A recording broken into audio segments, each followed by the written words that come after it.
Postmortem முடிஞ்ச பிறகு அவங்களுடைய உடலை இந்த பையில கொண்டு வந்து ஆம்புலன்ஸ்ல ஏற்றிட்டு இருக்காங்க.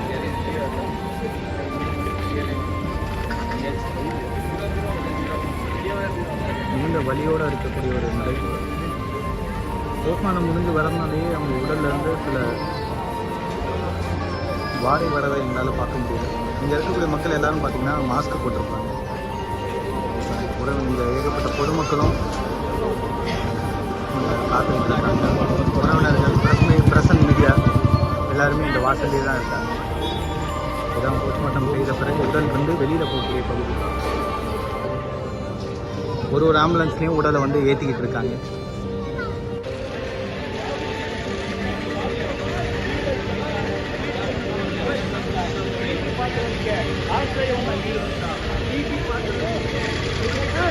சார்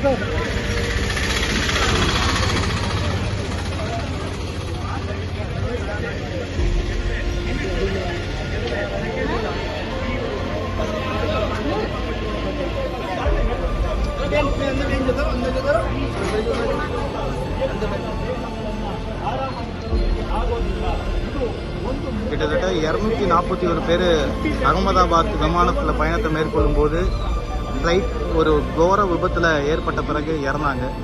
கருகிய நிலையில் உறவினர்களால் உடலை வந்து அடையாளம் காண முடியாத நிலையில் அவங்களுடைய உடல் இருக்குது அப்படின்றத நம்ம கண்டறிந்தோம். இப்படி இருக்கும்போது அவங்களுடைய உடல் கூராய்வுக்கு பிறகு உடல் ಜೀವಕ್ಕೆ ಬೆಲೆ ಇಲ್ವಾ ಅನ್ನೋ ಒಂದು ಪ್ರಶ್ನೆ அவங்களுடைய சடலங்களை ஆம்புலன்ஸ் ஏற்றுற காட்சிகள் தான் இது. மிகப்பெரிய சோகத்துக்குரிய ஒரு நாள் கருதப்பட்டது. ಕಾರಣದಿಂದಾಗಿ ಈ ರೀತಿ ಅವುಗಳನ್ನು ஏற்படக்கூடிய ಇವುಗಳನ್ನ ಮಣ್ಣು ಮಾಡೋದಕ್ಕಾದ್ರೂ ಏನಾದರೂ ಎன்ற ವಾರ್ತೆ ಕೊನೆಯ ಪಕ್ಷ ಒಂದು ಸಂಪ್ರದಾಯದಂತೆ ಅವುಗಳನ್ನ ಸುಡಬೇಕಾಗುತ್ತೆ. ಆದ್ರೆ ಇಲ್ಲಿ ಸುಡೋದಕ್ಕಾದ್ರೂ ಏನಿದೆ ಅನ್ನೋದು ಪ್ರಶ್ನೆ ಮೂಡುತ್ತೆ. ஐந்தே நிமிடத்தில் அவங்களுடைய கனவுகள் எல்லாம் செதஞ்சு போன ஒரு தருவாய். 14 ವರ್ಷದ நிலையில அவங்களுடைய உடல்களை ஆம்புலன்ஸ் ஏற்றக்கூடிய காட்சி தான். ಎಲ್ಲರೂ ಕೂಡ ತೃಣ ಸಮಾನ ರೀತಿ